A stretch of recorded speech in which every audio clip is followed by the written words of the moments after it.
Hello everyone and welcome to WGBS TV Live, brought to you by SupermanHomepage.com, the #1 Superman fan site in the world. My name is Steve Eunice. In this, our April 16th, 2019 show, we're going to be covering a range of topics including Justice League versus the Fatal Five. We're going to be talking about the upcoming Supergirl episodes, the solicitations that DC sent out for July, and so much more. We'll also be turning to you to take your questions and comments on any particular Superman topic you would like to discuss, and to let you know how all that works and how you can get involved in tonight's show, let me introduce you to my co-host, Mr. Michael Bailey. Hey, Mike. Hey, Steve. Now, since WGBS Live is all about Superman, we want to hear from Superman fans around the world that are watching us live on YouTube. So around the halfway mark of the show, and if we don't have too much going on, we'll try to take your calls. This is if technology is with us this week.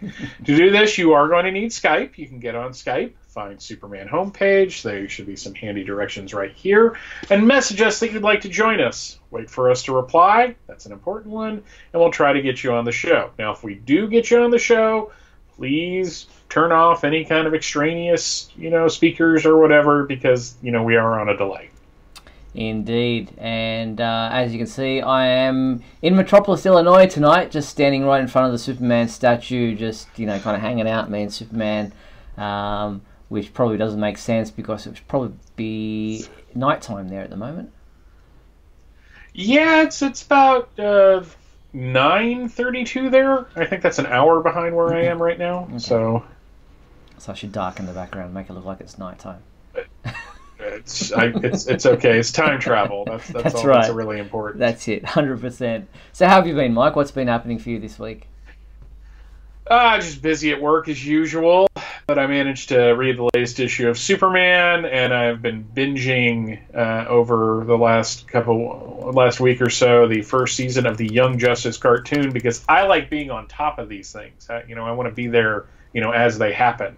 So, but that's been actually really good. I'm not saying it's better than Justice League and Justice League Unlimited, but I will say it's as good. Cool. I'm very impressed with the show. Very good.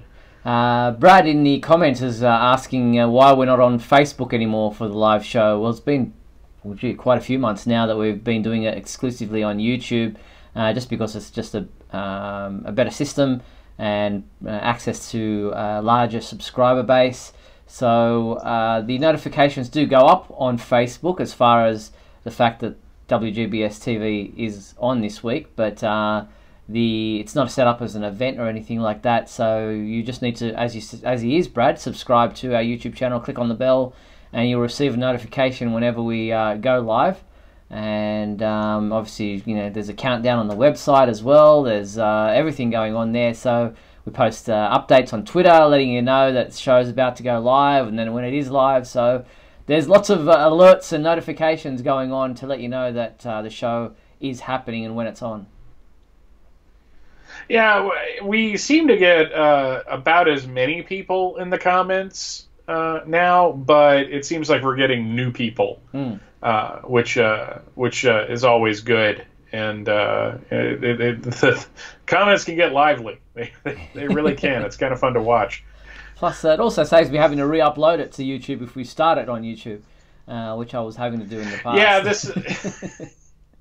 I don't think people realize, and I'm not saying this to make anyone feel bad, but I don't think people realize the work that goes into doing what you do with the website, in terms of getting, like the stories. And, if you can save yourself a couple steps, I'm completely behind that. 100%.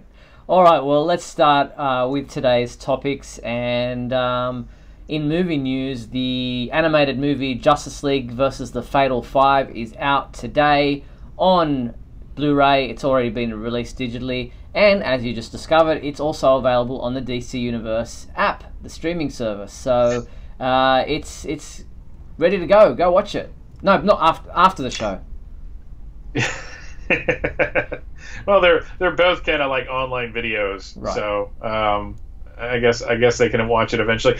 No, I'm pretty excited about this. This is the reunion of sorts, minus a couple of characters of the Justice League animated series from the early 2000s, and I can't believe that we're in the position now to say things like the early 2000s. And the animation style is like that. They've got some Legion characters in there. It looks really good. Also looks like they're kind of digging a little deeper into Jessica Cruz as a character and getting into her motivations. So I'm looking forward to being able to watch it as soon as I'm done with the current season of Young Justice. Yeah, well, a lot of people in the comments, Tina and Amethyst, have already seen it and saying it was really good. And excuse me, Warner Brothers and DC Comics released via YouTube a number of clips today from the animated film. Here's just one of them where Jessica Cruz, Batman, and Miss Martian pay a visit to the Legion Museum. So check this out.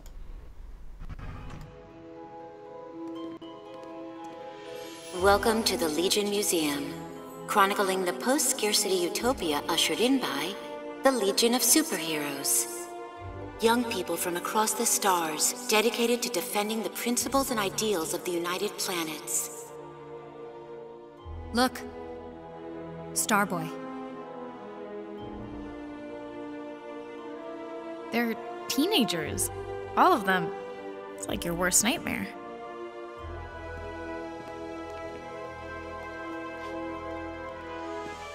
To understand their heritage, we begin eons ago. The Justice League, champions of Earth in the 21st century. Today, their exploits and ideology are the guiding principles of the Legion. Hey, look! There I am in the back! Looks like I made it! Where are you, Bats? Nothing like me. So there you have it. There's the clip from Justice League versus the Fatal Five, and Batman there commenting on the fact that his statue doesn't look anything like him. I really like Miss Martian's costume. I'm not a big fan of the skirt look, so I think that's a lot slicker and a lot nicer looking. And I guess it's good timing that I'm watching Young Justice finally, because now I can kind of get to know Miss Martian in that universe a little bit before I watch this movie. So, but Batman's never going to be happy with anything. I mean, he's kind of a taciturn SOB. Indeed. People commenting, or Tina's asking, what's the costume on for Jessica Cruz? Obviously she's part of like the Green Lantern, but her symbol is different to what we've been come to know as the Green Lantern symbol. Yeah, I that's her look in the comics too, isn't it? I thought that was kind of like one of the things. Like, she doesn't wear a mask; she just has that on. So that's I always thought it was kind of cool. Yeah, indeed. So that's the animated movie Justice League versus the Fatal Five, out now on Blu-ray as well as digitally and on the DC Universe streaming service app. If you're buying it on Blu-ray, head to the Superman homepage, click on the link, and purchase it through Amazon. Alright, well, the only other movie news this week was a behind-the-scenes photo that was released from the Justice League movie showing Ezra Miller and Henry Cavill in a scene in which looks like Ezra is actually giving Henry a bit of a shoulder massage, or maybe he's adjusting his cape, I'm not sure. But here is the image right here, and that was posted on Instagram today, and it just looks like the bunch of them had a lot of fun filming this film. Yeah, I'm just really glad that all these behind-the-scenes pictures are coming out so close to the film being in theaters. Yeah, I did see a few comments like, why is this being released now? Why did they wait till now? And I guess some of these things just don't crop up until later on when they, someone, posts a bunch of photos that, they had on their archive or whatever. I think it's a coordinated effort to try to trick us into thinking that there's the mythical Snyder cut, and this is just trying to keep the pump primed until they finally release it, so that maybe if they get like a certain number of likes on something, they'll put it out. But Henry's got kind of a weird look on his face in that picture. It's like I'm not really enjoying this massage. Yeah, well, he probably can't feel it because he's, Superman. But is that Aquaman next to him? Yeah, it looks like it is Aquaman in the background there. So it's nice to see these photos. I mean, it is, like you said, a long time since the movie came out, but it's it's good to see footage or photos from the filming, and Henry's clean shaven there, so that's not really much of a behind the scenes photo. We want to see the close up of that moustache. Oh, come on. They digitally removed it. So that's it. God, I hate that Flash outfit. Yeah. Man, I just hate that outfit. I never warmed to it. It's just ugly. Well, there you have it. So that was just a thing that kind of popped up. I think it was earlier today, actually. So and that's all we really have for the movie side of things, which it's, there's this whole Shazam, the movie's out now, and Superman makes a cameo in that, we've discussed last week. And other than that, we haven't really heard anything about the upcoming Supergirl movie that's supposedly in pre-production or getting made somewhere along the line of production. I'm not sure where it's at. There's the Super Pets movie that's been greenlit. But you just don't hear a lot on the movie side of things at this point in time. Yeah, I mean, I think the last big thing we heard was that Shazam got greenlit for a sequel and that they're working on the script. So, I mean, obviously they didn't think, they weren't thinking that was going to be, a success right out of the gate, because they didn't have the script at the ready when it came out. So. And it's probably for the best. I mean, we got the Wonder Woman movie coming up at some point. Yeah. I don't know when, but at some point. And you got the Aquaman sequel, so... Yeah, so things are moving forward there on the DC front. Just on the Superman family side of things, you don't hear a lot of news, so hopefully that'll change in the coming months. So we turn our attention to the TV side of things, and it was interesting this past week. The CW released an updated version of the description for this week's Supergirl episode, titled Crime and Punishment. Everywhere that said Kara, they changed it to Supergirl. And they also included an extra line of text in there about Lena.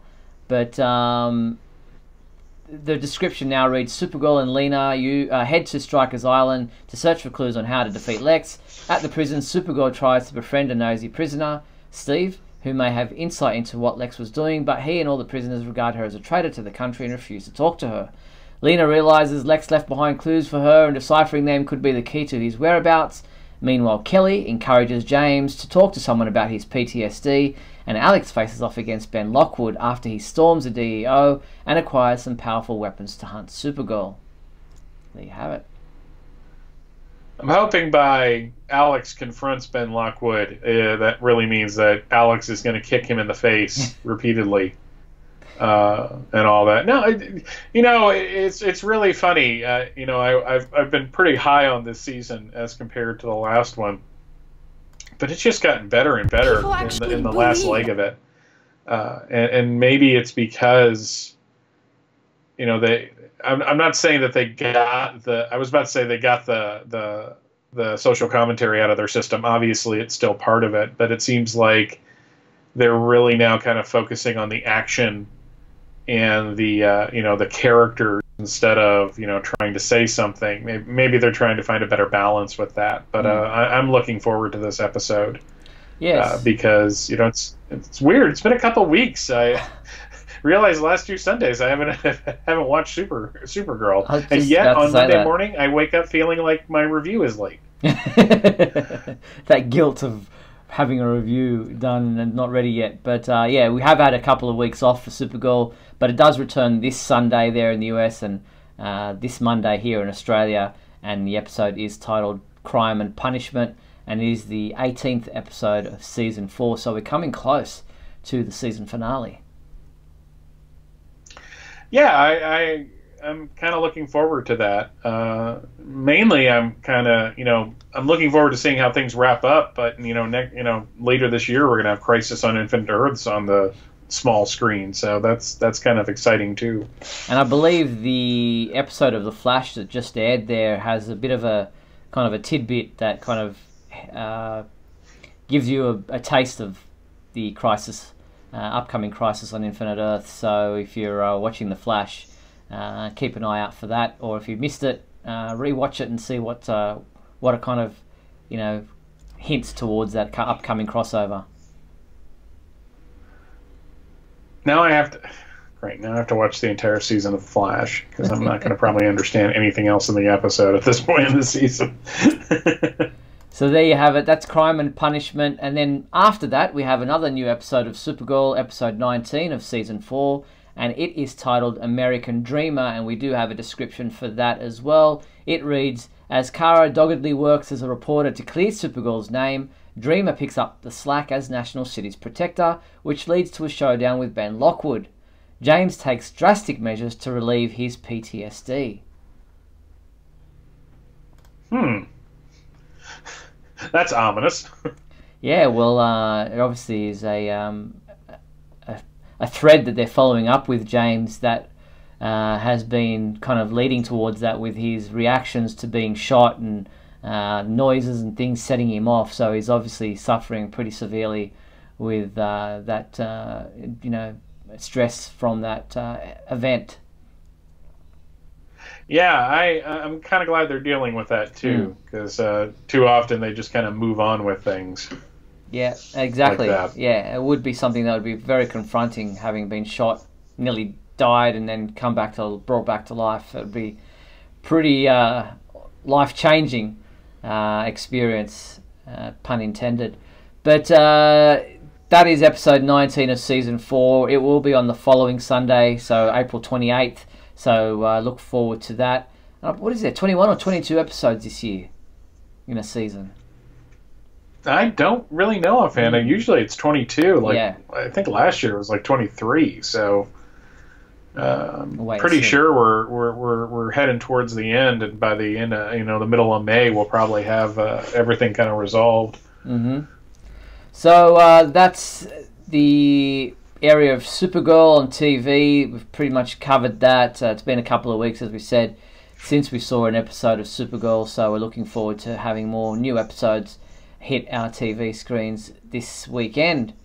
Alright, now moving to the comic book side of things. Superman number 10 came out this past week, and it was part 4 of the House of L saga.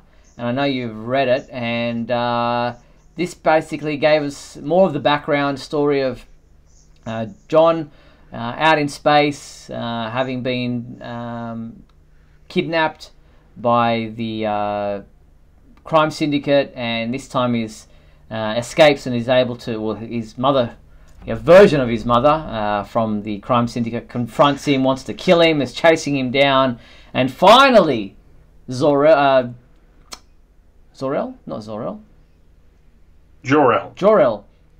don't know why I blanked there. Jor-El finally comes to his aid and rescues him, but Jor-El's kind of a mixed bag. You just don't know what to expect from him. Yeah, I'm really kind of enjoying that Bendis is all over the place with the character. When we, when during Rebirth, he was obviously more villainous, and his confrontation with Superman towards the end of the Jurgens run was kind of a pretty big deal. Yeah. And then Bendis brings him into Man of Steel, and we always got the sense that this guy just isn't right at all. Indeed. And I liked that, there was that mix of Jor-El being kind of mentally imbalanced, but also mad that he thought Jonathan ran away, basically. Yeah. And Jonathan was like, no, if I wanted to leave, I would have just said I want to go home. And then, he finally gets home. Now, the cover to this was a giant lie. It's a pretty lie. Don't get me wrong. Both the main cover and the variant cover were excellent. Ivan Rice is just doing such an amazing job drawing Superman. It's funny because every time I see like a good Superman cover, or I see good art in the comics, I feel like appreciative, and I think that's because, and you'll remember this, back in the early 2000s till like around like from like 99 till about like 2004, Superman had some bad artwork in the various titles. Like, you know, Ed McGuinness was great, but Adventures of Superman was all over the place, and then Action Comics was really all over the place, and it seemed like they were just like they never had a consistent artist on any of the books. So I think I will always appreciate when they have good art. Like, I'll never lose that feeling of remembering when it was bad. So, you know, just like I'll appreciate it when it's good. It's just like, I guess this is like a Christmas Carol effect, where I will hold good Superman to my heart all the year through. So I get that. It's always a positive to have good, consistent Superman art. Comic books are a visual medium, so it's not just the writing, it's got to be the visuals telling the story as well, and they've got to be enticing and you know, eye-catching. And so I'm with you on the art in this particular issue, and the covers especially were very good, and it's just great to see the relationship between John and Lois and Clark, and you know, Lois's reaction to, you know, yes, okay, you're back, but I understand that, you know, this is what you guys do. You've got to go back out there, and you've got to, you know, find the answers to what's happened. But I'm really enjoying the way that Bendis is writing the relationships between parents and son, even though he's been aged. Bendis has a way of sneaking in a line of dialogue that speaks paragraphs instead of the one sentence it is. And that's when he was facing off against Superwoman and trying to get away from her, he never felt like fighting her, which to Jonathan said he had no unresolved issues with his mother. And I thought, wow, that's a pretty sharp insight into Jonathan's head. And, you know, there's people out there, and it's like all over the place, because of course it's fandom, that, you know, are like, well, what is, you know, Superman and Lois's relationship? What is their relationship? And, you know, because, you know, she didn't live with him for the first few weeks she was back in town, basically. And I think, especially with the Lois Lane series that's coming up, you know, they have a very different kind of marriage. You know, like, it's not like being married to a doctor. Despite what Margot Kidder will tell you in Superman 2, it's more of, you know, Superman has a larger role to play, and Lois is a fiercely independent woman that's in love with this man and loves her family. So we get these small moments between, you know, Lois and Jonathan and Lois and Clark, and it's just really neat to see the family dynamic, that it's a well-adjusted family. Yeah. Because it, you know, again, appreciating things for what they are during the New 52, and even before that, you know, anytime Superman and Supergirl together, they were arguing, because the creators at the time, I guess, felt they needed to differentiate from when Supergirl and Superman from before, where they were all chummy and, you know, familial, and, you know, they felt like that drama added something to the book, where, you know, that doesn't really work with Superman. That works with Batman. You know, Batman being on the outs with his family is like Tuesday. Whereas Superman, and this is actually a frustration in watching the Young Justice cartoon in the first season, is that Superman's kind of a big jerk on that show.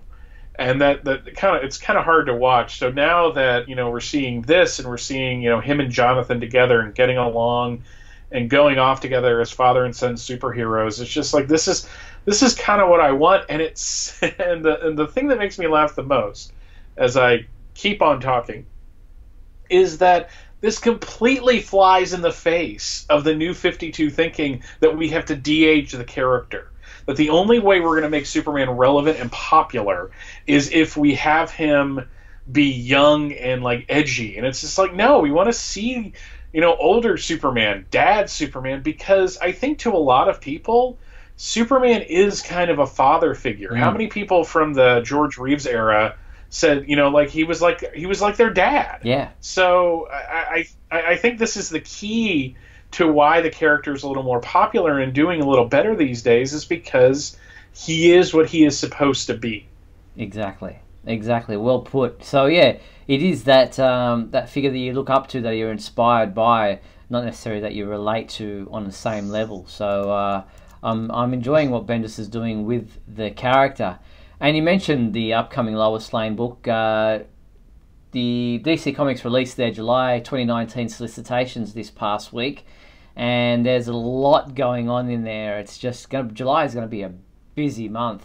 You not only have the first issue of the Walmart books or Walmart story being put into comic book format in the direct market, you also have Jimmy Olsen #1, written by Matt Fraction with art by Steve Lieber. You've got Lois Lane #1, written by the great Greg Rucka with art by Mike Perkins. Heaps of people raving about Rucka on Lois Lane. You've got Action Comics 1013, Adventures of the Super Sons #12, the 12th and final issue of that maxi series. You've got Supergirl #32, Superman #13, and then there's the whole deceased or disease, I'm not sure how they pronounce that, and Event Leviathan as well, the second issue of that. Then you've obviously got Justice League Wonder Twins, Young Justice, and everything else that's still going on in the DC universe. So it's a big month, July, especially for #1s. What I kind of like about what they're doing is, back when Rebirth started, I was really excited because you not only had, Superman in action twice a month, but you had Supergirl, you had Superwoman, you had Trinity. It's like they seem to be throwing out a lot of Superman books, but it seemed because they didn't have everything rock solid, especially Superwoman kind of suffered because of that. Now, we had the big launch last year with Bendis on Man of Steel, and we've had a year to kind of establish that. Now we're getting into doing things with other characters. And I think what some people may not even realize is that Lois Lane and Jimmy Olsen had books for decades. Yeah. Like literally decades. And at some point in the 70s, they folded that all into the Jimmy Olsen numbering, and it became Superman Family. So the fact that we're getting back to this, and the fact that there's two writers of the caliber of Matt Fraction and especially Greg Rucka, who to me was always kind of one of the unsung heroes of the Berganza era before Infinite Crisis. His run on Adventures of Superman is probably my favorite of that era, outside of Jeff Loeb's earlier run on Superman. So the fact that they're doing this, they got this big Leviathan event. You look at the Superman, and it was like that cover of Superman with all of those space characters behind him. I mean, it's just, and who better to do that? Ivan Reis, I think he really made his bones on Green Lantern and Aquaman, but this was also the guy that drew the Rann-Thanagar War back leading up to Infinite Crisis. So this guy's got pretty deep into the cosmic side of DC.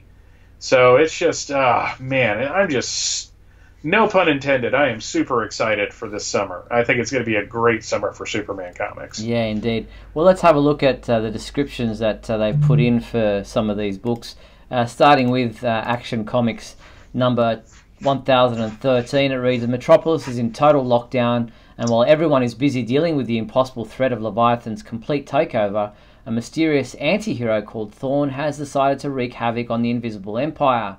Witness a return of Rosen Thorn, the most dangerous woman in the DC universe, and if you've never heard of her, it's only because she is that good. All this plus a major Event Leviathan revelation, but why wasn't it in the main series? Plus, the Invisible Mafia held a death grip on the Metropolis underworld until Lex Luthor visits their criminal competition. So that's Action Comics 1013. That just looks great. I mean, it's just, man, I just can't believe that it's this good and that it's been this good for this long. I really don't know what to do with myself. Like I can't be angry about Superman comics. So I'm really in a good place, I guess. And then we have Superman number 13, Superman Intergalactic Hero, A major chapter in the galaxy-spanning Unity saga begins as Superman reluctantly takes the lead in a quest for peace bigger than he has ever tried before. It's Superman, Superboy, Supergirl, and a cast of thousands in a fight to keep the universe intact. But it's this issue's final page that will have fans everywhere talking. It's a moment almost 1,000 years in the making. Deadly plans, murderous schemes, and evil dealings, each of Lex Luthor's offers means doom for the heroes. So why is Lex now talking to Lois Lane? Dun, dun, dun. 1,000 years in the making. Legion of Superheroes? I'm thinking so. That'd be a good... I mean, I know they wanted to introduce it in Doomsday Clock, but as the way Doomsday Clock's going, it's going to be like, 1,000 years before we get the next issue, so... that was a cheap joke. Rosen Thorn, for those who are maybe not familiar with the characters, what do you know about them? She was a character... There was an original Rosen Thorn in the Golden Age that has nothing to do with them. She was an enemy of Green Lantern, the Alan Scott Green Lantern. But in the 70s, in the Lois Lane comics, as a matter of fact, they introduced a street-level hero named Rosen Thorn. And Thorn was the superheroic identity of Rose, who, depending on the version of it, didn't know that she was Thorn. Mm-hmm. And she just basically fought crime in Metropolis on the street. She was kind of a Batman-type character. And she, like I said, she was in the Lois Lane book for the longest time. And then in Post-Crisis, they brought her back in the 90s. And she was kind of one of the heroes. Superman at the time had a lot of supporting heroes in the book, like Gangbuster and Guardian and Rosen Thorn, that they did a little bit with. I really liked her as a character because I'm kind of fascinated by the street level heroes in the Superman universe, because like Superman fights the big bad guys, so who fights the underworld and the street crime.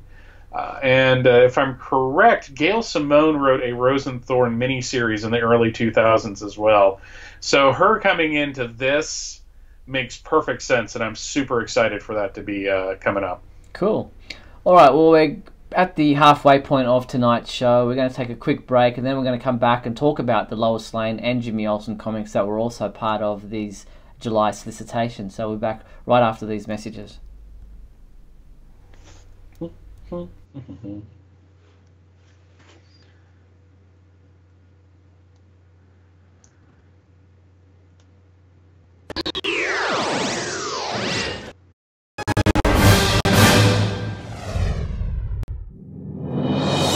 up in the sky. It's a bird. It's a plane. No, it's SupermanHomepage.com, the #1 Superman fan site in the world. SupermanHomepage.com, covering the world of Superman from the 1930s to today. News, reviews, rumors, and reports. SupermanHomepage.com for all your Superman comics, TV shows, movies, cartoons, radio shows, and more. Everything you ever wanted to know about the Man of Steel and more.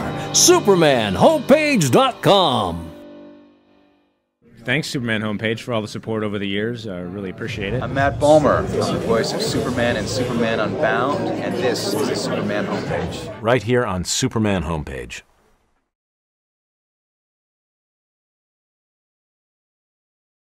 We'll be back in a moment with the exciting climax of today's episode. So stand by.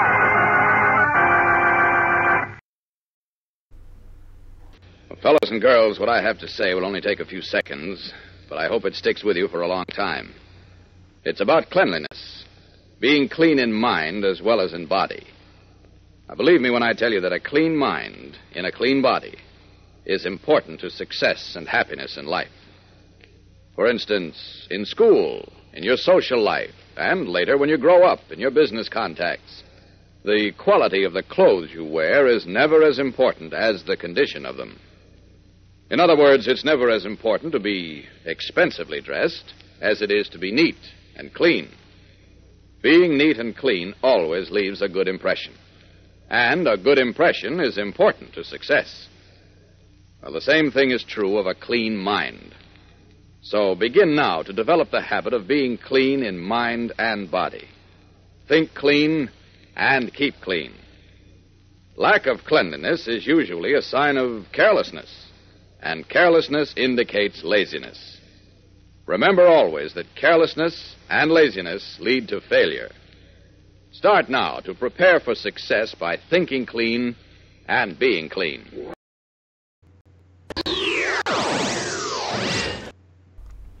And we're back on WGBS TV Live, where Superman's talking about cleanliness, mind and body. Superman, is there any issue you will not have an opinion on? All right, as I mentioned before the break, Lois Lane and Jimmy Olsen were really big topics this week in the news as far as DC Comics are concerned. Saw heaps of social media comments about the fact that we're going to get these new mini-series about Lois Lane and Jimmy Olsen. And as I mentioned, Lois Lane Lois Lane's being written by Greg Rucka, and we have the cover of Lois Lane #1 right there, and it reads, on the road and out of Metropolis and carrying a secret that could disrupt Superman's life, Lois Lane embarks on a harrowing journey to uncover a threat to her husband and a plot that reaches the highest levels of international power brokers and world leaders. Critically acclaimed and best-selling author Greg Rucka and master storyteller Mike Perkins team up for a tale of conspiracy, intrigue, and murder that pushes even Lois Lane to her limits. I'm intrigued about the secret that she's carrying around. I think that's going to be kind of the big hook of the of getting the series rolling, which is pretty exciting. I do want to answer one question. Mike Zumo or Vankman in the comments asked if I would consider Bibbo a street-level hero. Yes. Yes, definitely. Street-level. Bibbo is a hero to us all.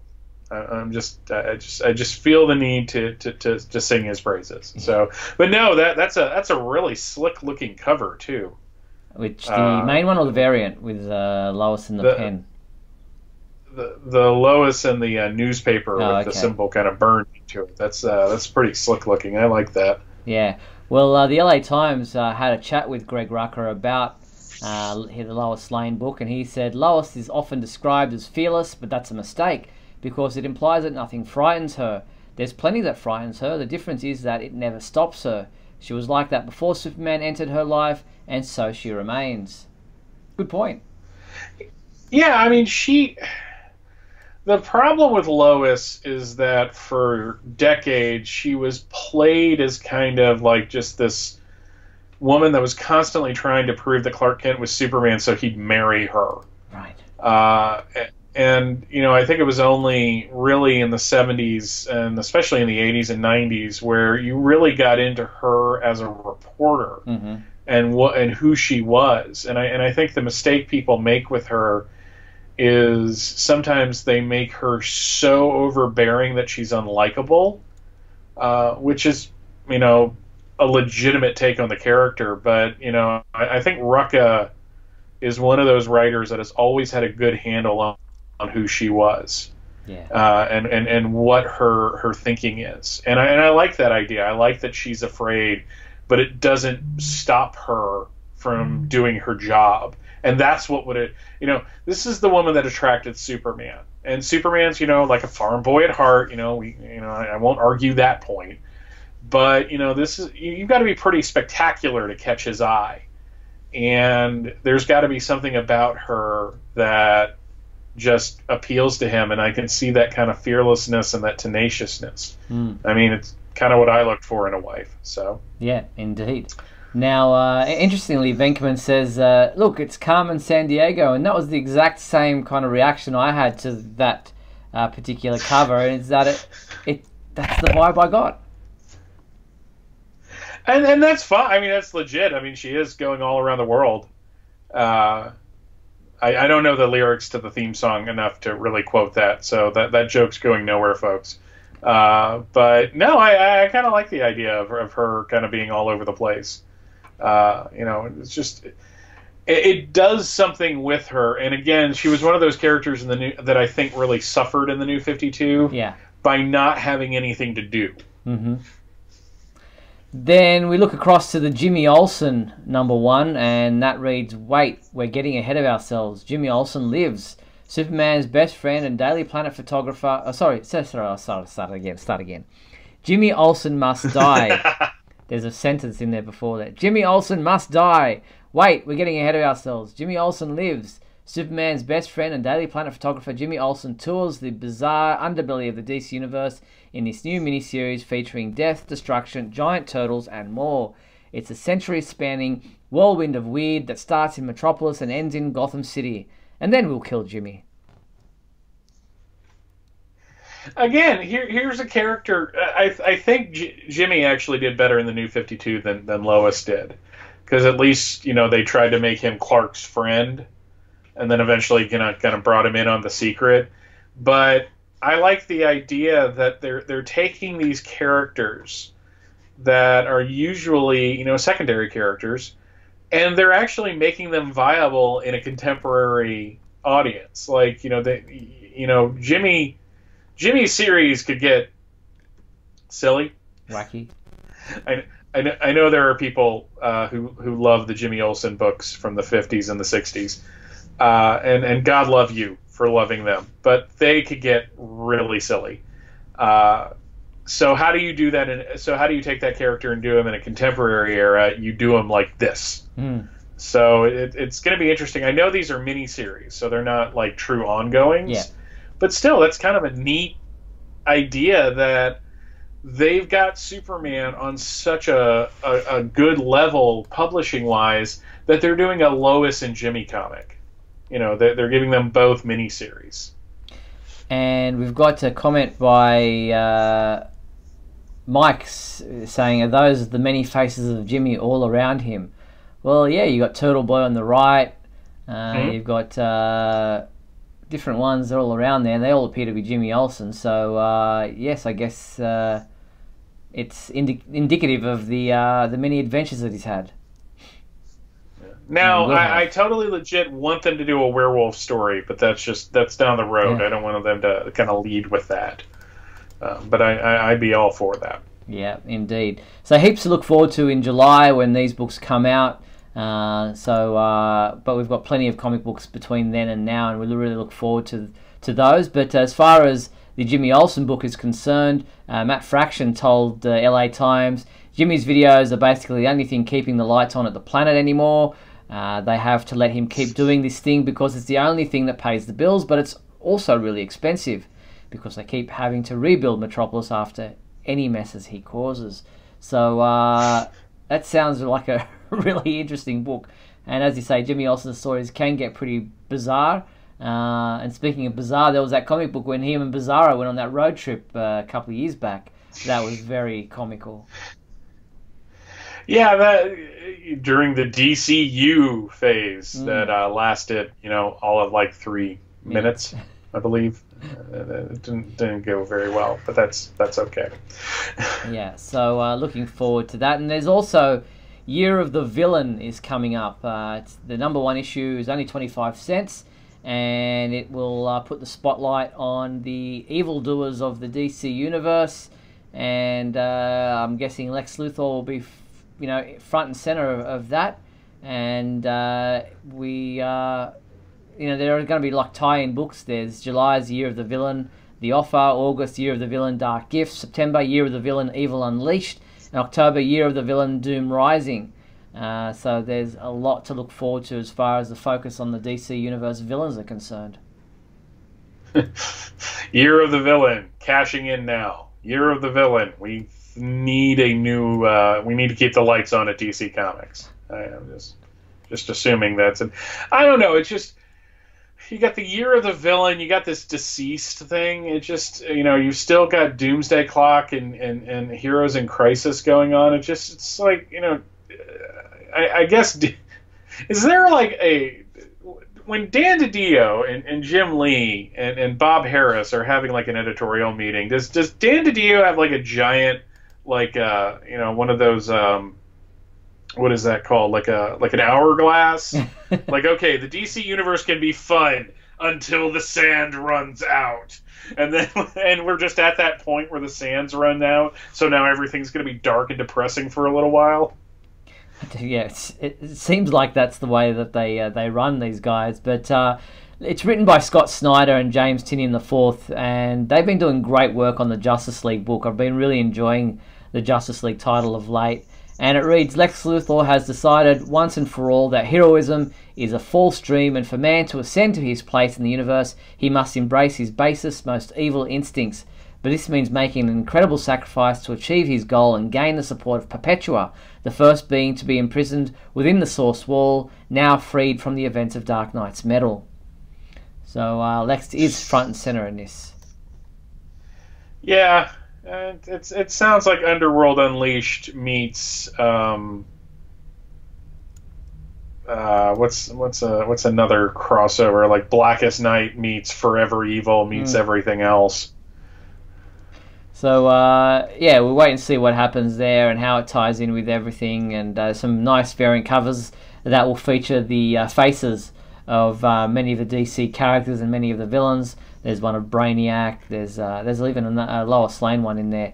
I don't know how she ties into being part of the villain stuff, but we'll wait and see how this plays out. She's Leviathan. That's going to be the big revelation. Hey, maybe you never know what might happen there. Anything's possible in the DCU. All right, so that's Year of the Villain, something to look forward to as well.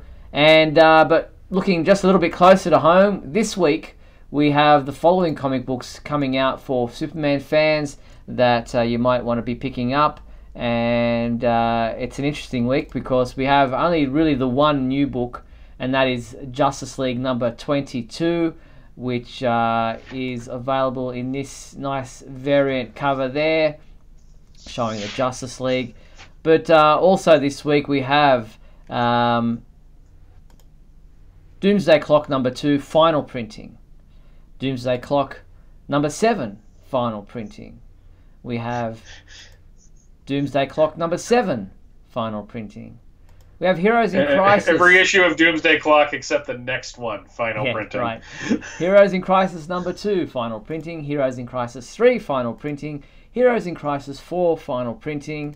And then we have some trades and hardcovers. We've got Batman, Superman, World's Finest, The Silver Age Omnibus Volume 2, hardcover.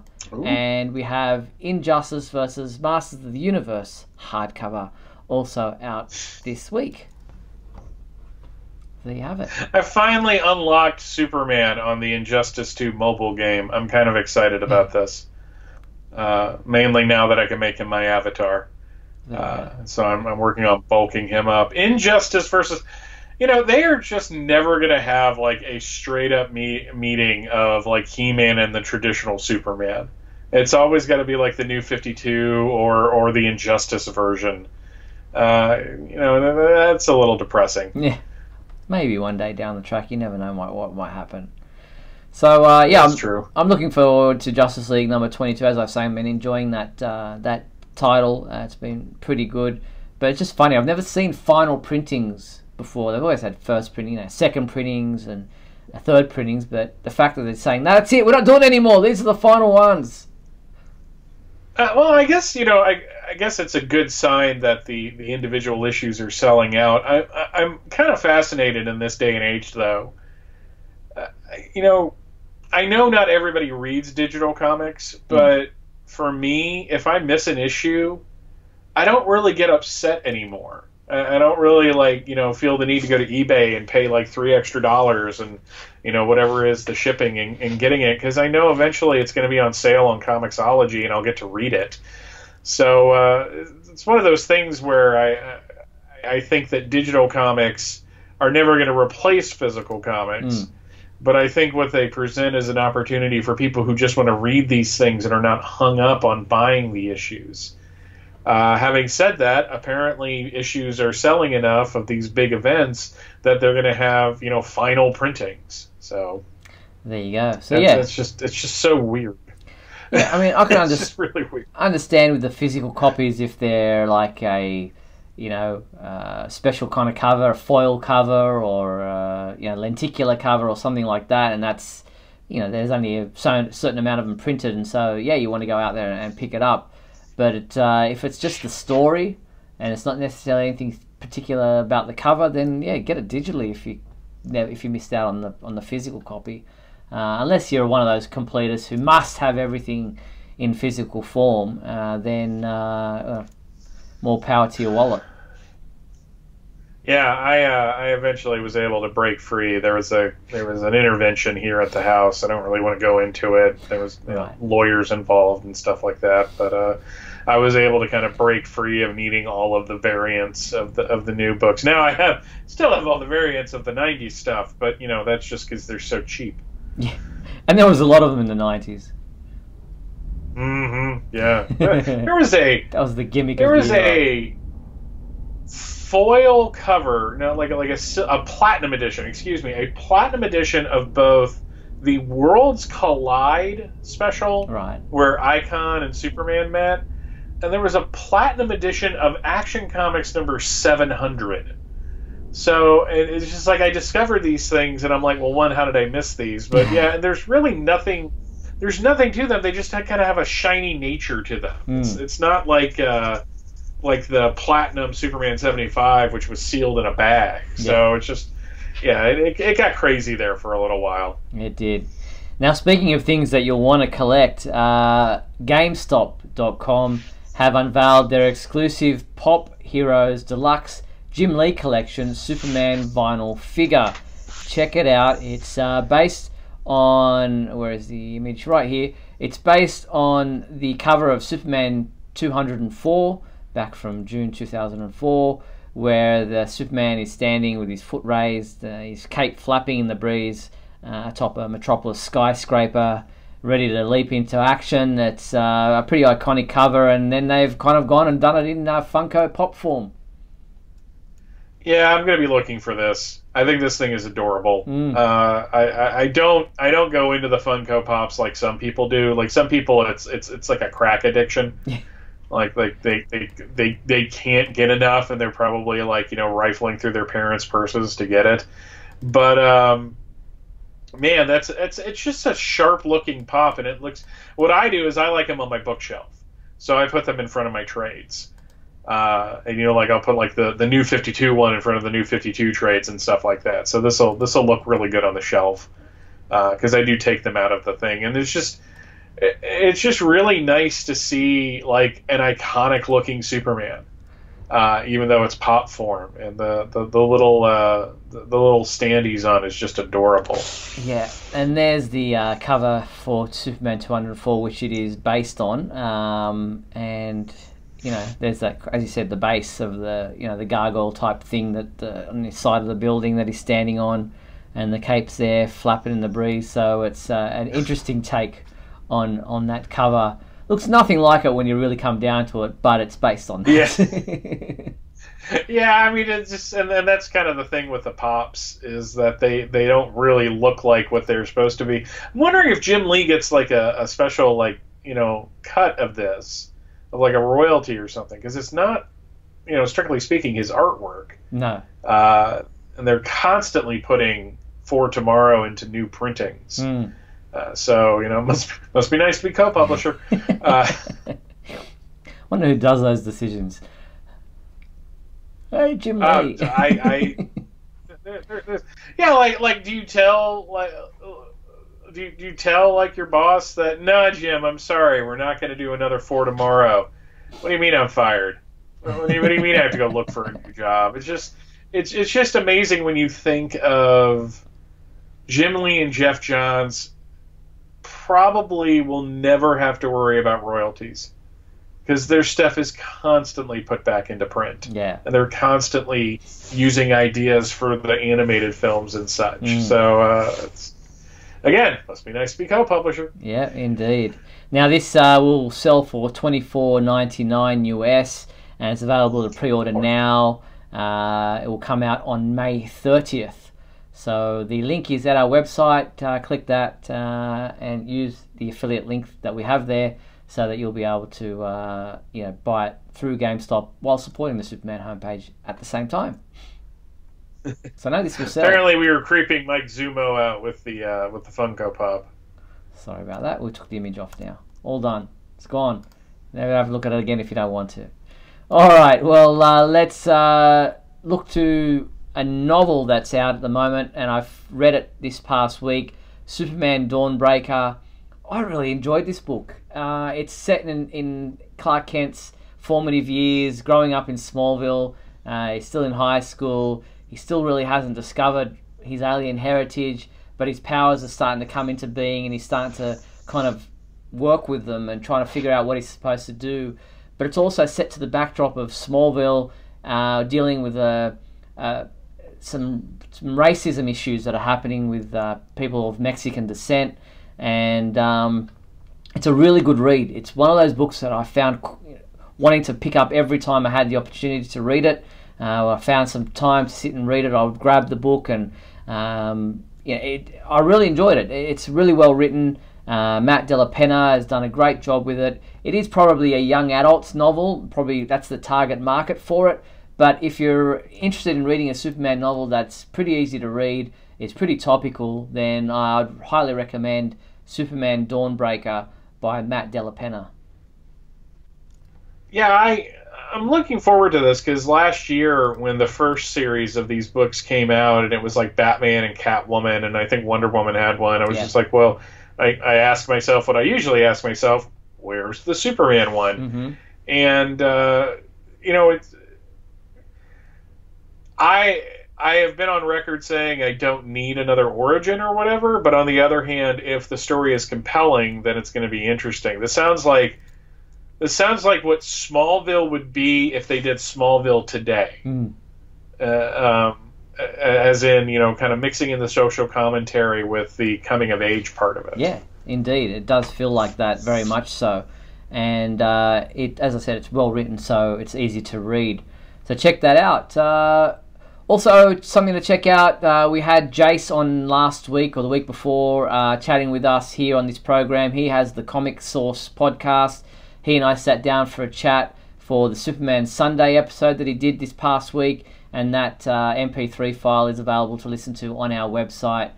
Check out the Comic Source podcast. We chatted about all things Superman and delved into the history of the Superman homepage and how that came into being. So I was really appreciative that Jace had me on, and he's looking forward to speaking to you, Michael, to talk about why you're enjoying the Bendis books so much. So something to look forward to. If you never I will witness for the Bendis run. Yeah. Alright, well, that is pretty much it for our show tonight. Before we do finish off, I want to thank everyone for watching tonight's episode of WGBS TV Live. I want to thank our sponsor and patron, Douglas Meacham. Thank you for your support, Doug. And I want to thank all those in the comments on YouTube for participating in the show. And a big thank you to you, my co-host, Mr. Michael Bailey. Thank you, Mike. Pleasure as always, Steve. Now remember, if you want to sponsor the Superman homepage, then please head to patreon.com/Superman homepage, where you too can be a sponsor for as little as $3. Now, the complete 1-hour video of tonight's show will remain available on the Superman homepage website and our YouTube channel. If you'd like to watch it back or perhaps miss part of the show, you'll be able to watch it in full in those two places. But we'll be back next week on Tuesday, April 23rd at 7:30 p.m. Pacific Daylight Time for another edition of WGBS TV Live. Look forward to talking with you then. Until then, be sure to check out supermanhomepage.com for all your daily news updates on everything surrounding the Man of Steel. I'm Steve Eunice on behalf of myself and Michael Bailey. Thanks for watching tonight's episode of WGBS TV Live, brought to you by supermanhomepage.com.